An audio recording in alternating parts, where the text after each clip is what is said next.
Alright, so today I'm going to show you guys a quick video on how I mask and do my compositing in DaVinci Resolve when it comes to removing rigs.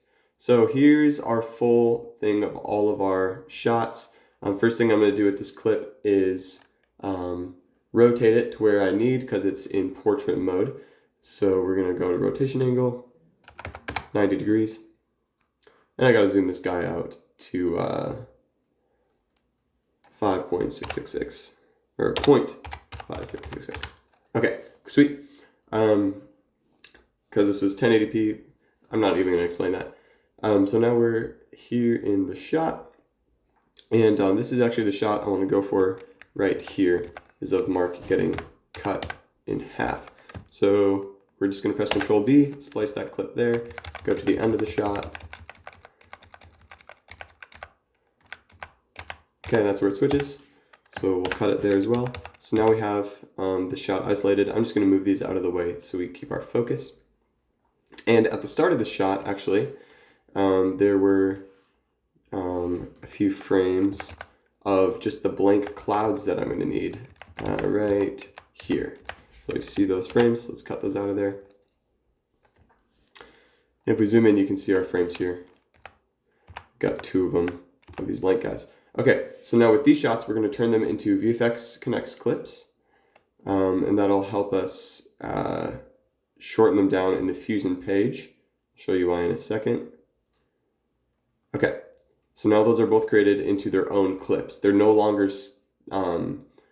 part of the original full shot. You can see if I try to extend it out, nothing's going to happen. They're their own solidified clips. Now we're going to go into the Fusion page on our main shot. And we will drag in our blank clips right away. So make sure your media pool is open, and you're going to grab that VFX Connect Clip 2, or whatever the name is, of those blank frames for that shot. So we have that and are in. So let's go ahead and take the media 2 and put it on the left side. So that'll show our blank frames. You can see, make sure you have your keyframes page open. If you go over where it says media in 2, you can see it's our blank frames. And let's make this a double window. So let's get that on the left side. And the right window, let's make our original shot. So you can see we now have the blank ones on that side and the original shot on the right side. From here, we're going to take our media out 2 and put it into the output of media 1, and that'll automatically create a merge node for us, nice and simple. And what we're going to want to do is create a mask of just around Mark, because all we want to keep is him. So let's go ahead and do that.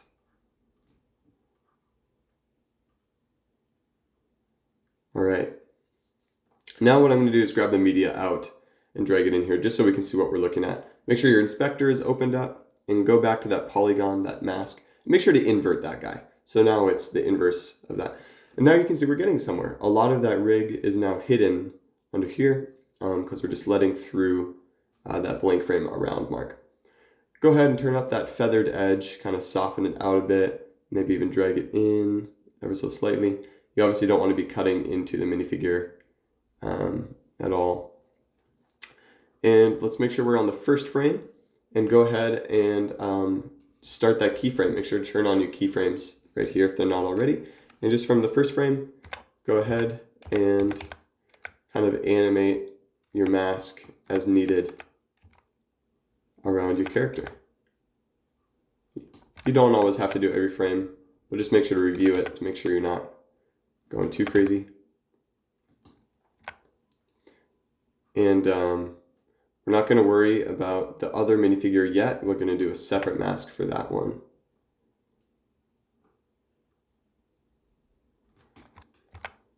Okay, so now you can see we've gone around the minifigure for all of the frames here. And one thing I forgot to say at the start is make sure to go into that media 2, whatever you have that clip labeled. And if you go on your little keyframes here, you can see it's only extending for the first 2 frames because we only had 2 frames of the blank there. So what you can do is make sure to select it, go into your inspector and press loop. And what that's going to do is make those 2 frames loop again and again throughout the entire clip as long as needed. So now when we play that back and scrub through, we can see all we're left with is mark with a bit of the rig around. Now we're going to go in and do a more tedious process of getting the rest of that rig out of there, now that we got the main big pass done. To do that, we're going to create a paint mask node. So you can press Control Spacebar, bring up your little select tool, add a paint mask. And sometimes it'll be out like this, just hold Shift, and you can plop it in there. And we're going to go again to the first frame, and we're just going to start scrubbing this out. So make sure to have your brush controls open. I don't like having it that soft usually. A bit harder is great. And I'm first going to do a rough pass of this, just getting the main bulk of that rig out of there.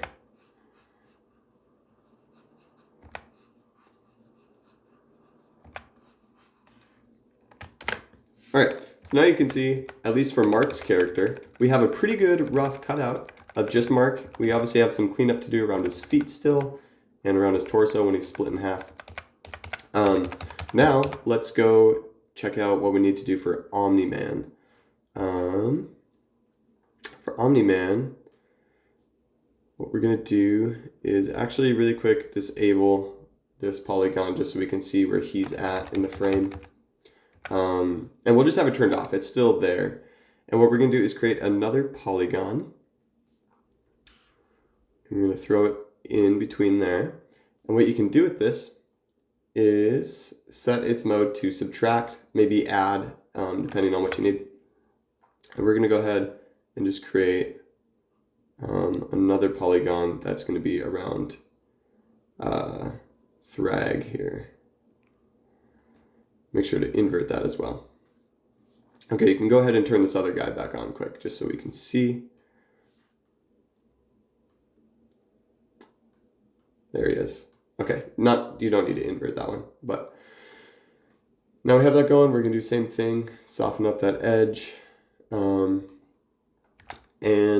the frame before it, go ahead, make sure your keyframes are on again, and just keep that mask completely out of the frame until he's in. So everything before now, that mask won't even be effective at all. But as soon as he starts coming in, we're obviously going to need to show that he's appearing. So frame by frame, you can go and add him back in. Basically like that. He was only in there for 3 frames, so pretty easy for us. Boom, and you can just leave that mask on that other side. Now we got Thrag in there. And we can just go back to that same paint node, because that can just be used again for layer and layer. Let's get a rough cutout of what we need for him. Actually, let's go in and start the detailed one, because his rig is super basic.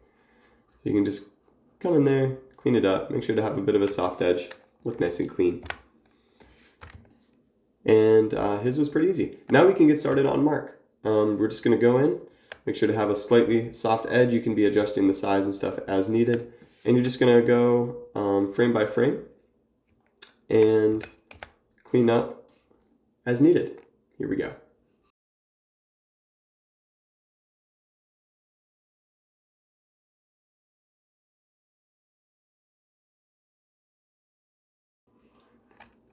All right, so now that shot's all wrapped up, you can see it's looking pretty good there.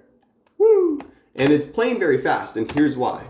DaVinci Resolve only plays, or you cannot set DaVinci Resolve to 12 frames per second. So you got to do it on 2s at 20, or on 1s at 24 frames per second. So what you can do then is, after you've edited your frames, is you can take your shot, go to speed change, and set that to 50%. And that'll slow it down. Make sure to extend it out. And now when we watch it back, we're going to get our full correct 12 frames per second. Look at that. Look at him get absolutely wrecked. Boom.